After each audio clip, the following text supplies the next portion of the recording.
everybody. Welcome to week 4 of Principles of Management. We are moving right along. We are over the halfway point, and we are basically coming into the station. We are almost done. Can't believe it. I feel like we just started. Kind of reviewing week 3. You had your 2 discussion posts. You had one on thinking about your decisions, which I've been reviewing. We're all on the right track there.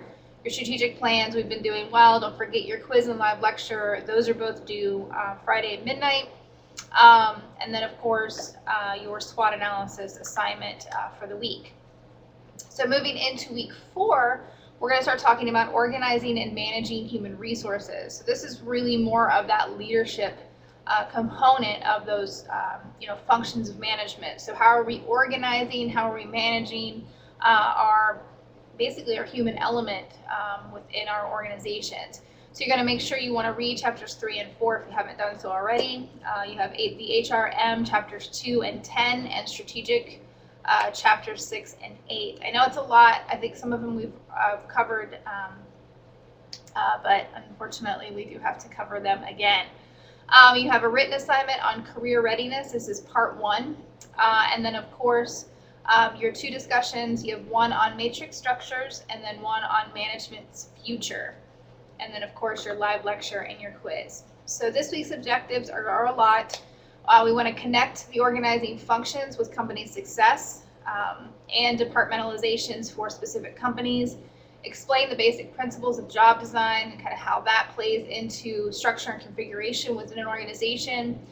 We want to talk about organization-wide activities as well as the staffing function within the legal environment. Of course, this is the HR component.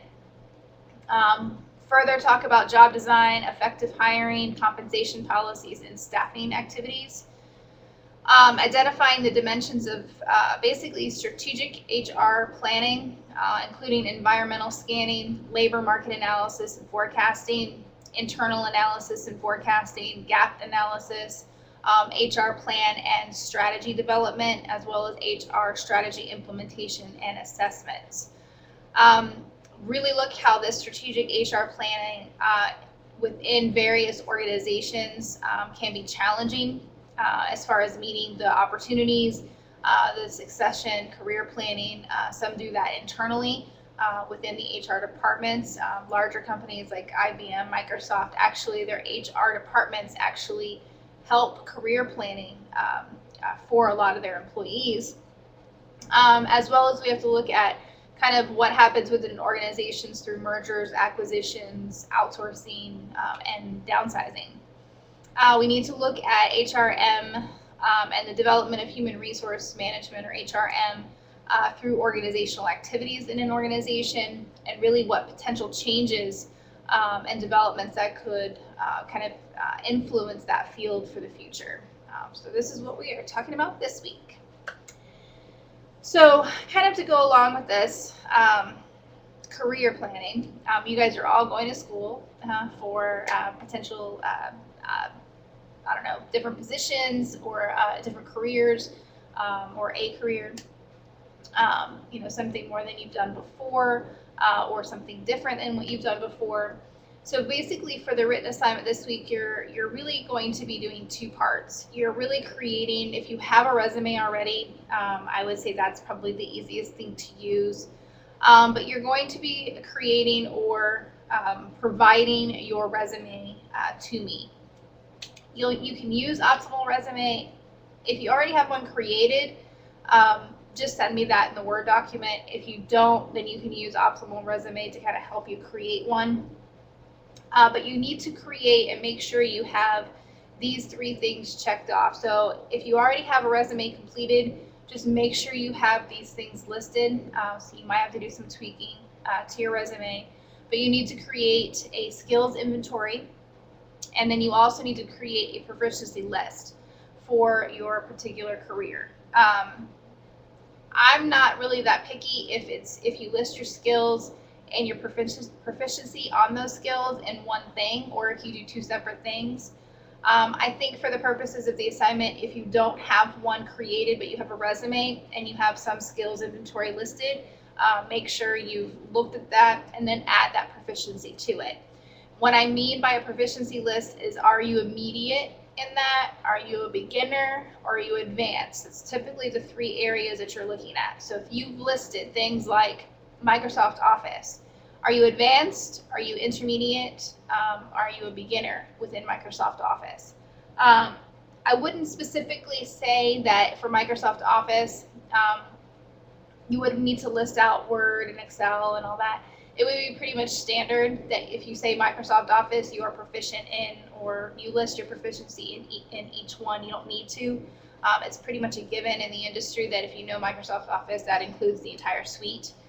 The only thing I would be specific on is, are you familiar with Microsoft Office Suite 08, 09, 2010, 2015, 2020? That would be something that you would be specific. So you may have multiple ones. Maybe you're good with 08, maybe you're good with 10, maybe you're good with 15, etc. So that would be what I would be looking for. Make sure you proofread for spelling and grammar, as well as sentence structure. These are your resumes, and I've seen spelling errors on resumes and etc. So gosh, you need to make sure that you do proofread those. And of course, just looking at your skills, or the rubrics, you've got your skills inventories, 30 points, proficiency list, 30 points, and your resume, 30 points. And again, I don't mind if you do these together, list your skills and put your proficiency of each one, but you do need to create both of them. Your first discussion post is on matrix structures. So if you learn that the company has basically moved to a matrix structure, would you be more or less interested in working for that company? Basically explain your answer and tell us why or why not. Make sure your initial post is on Wednesday. Make sure that you respond to a student's post before Saturday. And make sure you use student's name. Your second one is on management's future. I had a really good video, but unfortunately we're not allowed to use that video right now for copyright issues on YouTube. But I mean, you could do this on your own if you wanted to go look on YouTube. There's some really great videos and speakers from TED Talks that really talk about what they foresee management to look like in the next 20 years. So if you're a little unsure of like what it is that you would want or think that this may look like in the next 20 years, go peruse TED Talks or YouTube and just kind of get some ideas that way, and we'll have to pull them into the discussion post that way.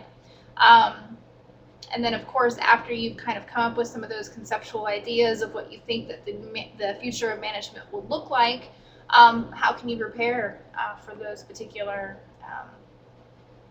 I guess tasks or attributes that you'd be looking for. And again, initial post Wednesday, feedback post Saturday. Then of course you have your quiz due Friday, as well as the live lecture, which is on Mondays from 6 to 7. And again, I do record that and send that out. So any questions, comments, or concerns, feel free to reach out to me. I do have some extra credit coming, which I'll talk more about in week 5, once we kind of overcome a little over the halfway point. I can't really embed it into the course per se, as far as into the grade book, but what I can do is kind of, if you decide to do the extra credit, what I can do is kind of eliminate your lowest quiz grade for the extra credit, and that seems to help out a lot. So again, we'll talk about that a little bit further in week 5, as well as, again, kind of a reminder for week 6 as we're coming to the end. So emailing me is the best way to get a hold of me if you do have any comments, questions, or concerns. So I hope everybody's having a great end of week 3, beginning of week 4, and I will see you guys Monday night.